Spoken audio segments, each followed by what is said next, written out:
How's everybody doing today? You're watching Slot Car Mayhem. I'm John, and today we're going to talk about getting the track aligned to the bench work.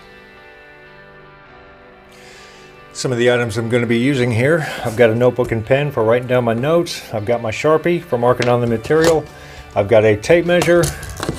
I've got a square and a larger square. And just be mindful that whatever measuring instruments you use, make sure you use the same ones throughout the process. I've seen a lot of variation between, let's say, two different tape measures. So rule number one is to always use the same one throughout the entire process, and that'll keep everything where it needs to be.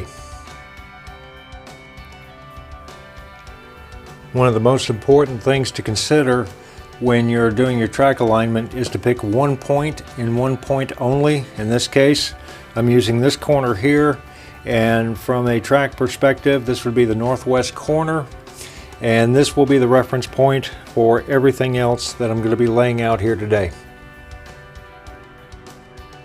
The main concern with wanting to get the track laid out in a particular manner, the way I want to do here, is actually this back corner of the track here is the most critical as far as how close it is to the back wall over here, and I don't want to bring the track any further back from here. So right now I've got it exactly where I want it and where it's designed to be, and I know I'll have enough clearance to do what I need to do outside of the track, and I also have enough room to walk through without being encumbered by a bunch of bench work that's getting in the way. And that's also going to ensure that on the main front straight, which is off camera here, that I will have enough room outside of the main front straight, because that's where all my grandstands and things like that are going to be going. So a lot of thought and consideration is going into exactly how the track itself is laid out.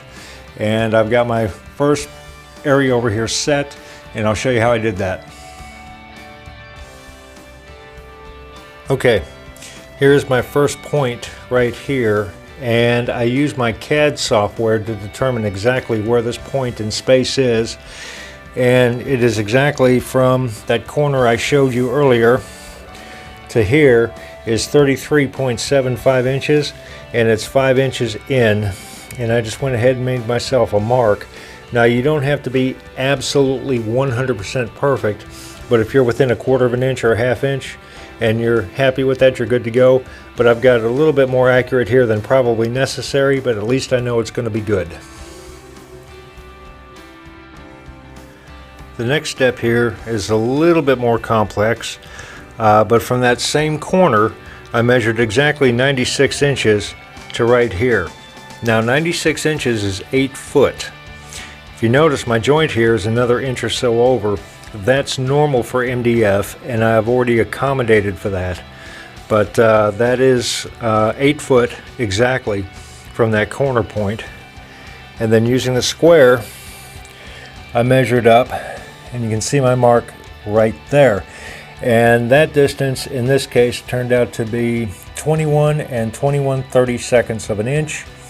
And by lining the track here and lining it over here at that other corner point I showed you there, that gives me a nice straight 15-degree angle, which is precisely what this section of track needs to be. This is my key. Coming from the very beginning, this corner here of the first, it's a 1/3 straight, that corner right there, through that 15-degree mark, all the way to the end. And this is a nice straight piece of track. The joints are really good, and I know everything's really good because as I follow this curve around, this section here is actually parallel to this edge of the table, and this edge I've measured and laid it in to be coplanular with this edge. Despite the joint, these are actually on the same plane. Now that this section is in, not the curve here, just up from here to that straight section is in its proper place. This is in its proper place, and ironically, the straight on the south edge of the track, the main straight, the outside edge of that piece of track is also parallel to this back edge over here, the north side, up against the wall. I don't want to measure it parallel to the front edge of the table. I want to measure this line here, the edge of the track, parallel to the back edge of the table. So what that tells me, I'm not worried about the end curves because they're going to do what they're going to do, and they're going to put the track in this position.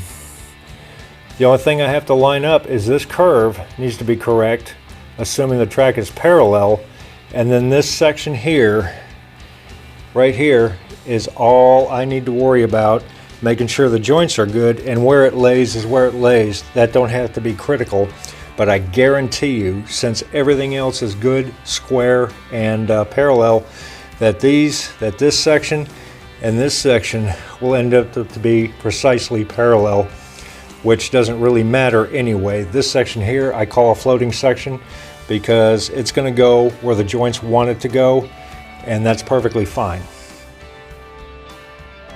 Once the rest of the area is actually in place, then all of these cans I have here for elevating the track, all that will be removed, and the track will lay flat down on the table surface. And I'll double and triple check positions again one more time. And for this I'm going to use 3 different colored pencils that I always use for marking out and making cuts of things of this nature. I use a blue pencil, a black pencil, and a red pencil. The black pencil is for just a general, normal, everyday cut. Where you think of you're going to make a mark and cut the line, easy. That's what the black pencil is for. The red pencil signifies no cut. The saw does not go near the red line. It's a no cut line. And the blue signifies a precision cut. And that's usually preceded with arrows to indicate which side I want to keep, and then X's on the other side of the line to annotate which I want to discard. So the precision cuts are the most difficult, of course, but those are signified by the blue pencil. In this case here, I will begin by very carefully but very boldly, right at the edge of the track on either side, will be done in red, and I can trace that out and get the whole track traced right out, and that way I know exactly where the track needs to sit on the surface. And then using a little contraption I've made, I will be coming out 3 inches exactly from the edge of the track and on either side, and that will be done in a black line, and all those sections will be cut along the black lines, leaving the track's what, 8 inches wide, about a 14-inch wide piece of MDF, and the track will be centered on that. And this 3-inch ledge will be what I build my landscaping and stuff on. So that's why the ledge is going to be there. But after that, all the other scrap, like all this in here, will be gone. It won't even be on the table anymore. And once we get that set back into place and down flat like it's supposed to be, then the elevations take place. The elevations themselves are going to be relatively interesting.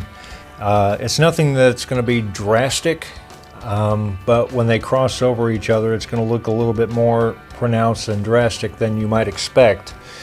But the main straight here,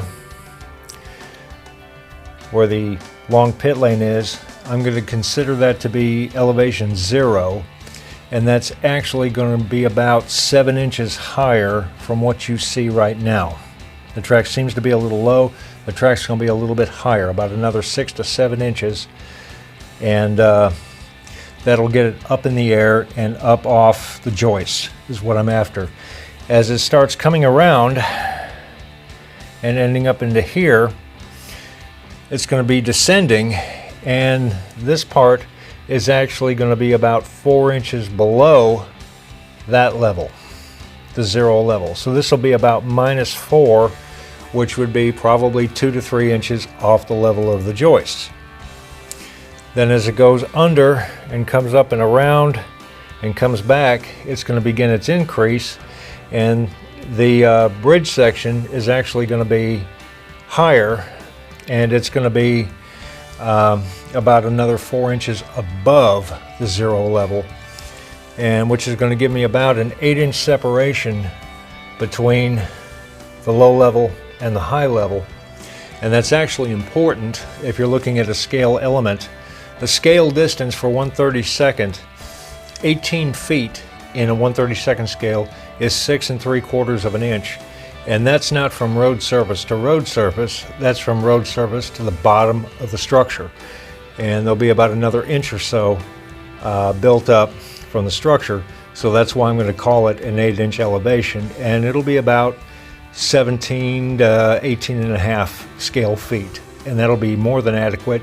Right now you can see it's about 3.5 inches, so it's going to be fairly significant, and it'll be a nice tall looking bridge, which is kind of what I'm going for. It'll give me plenty of room to reach my hand in there if I need to, and you're not going to have to worry about a car getting jammed up in there.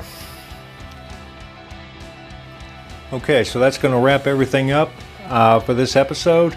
And I'm going to go ahead and get the rest of the track aligned and marked so I can put it back into position, because I'm still continuing to run the track. I don't see any need for any significant changes at this point. So I feel confident we'll go ahead and starting to mark my layout in preparation for getting everything dropped back down, and I can start the roadbed marking. And that'll probably take us into next week. So I'm going to continue working on this, get it exactly where I want, and that'll wrap up this episode. If you guys got any questions or comments, just hit me up.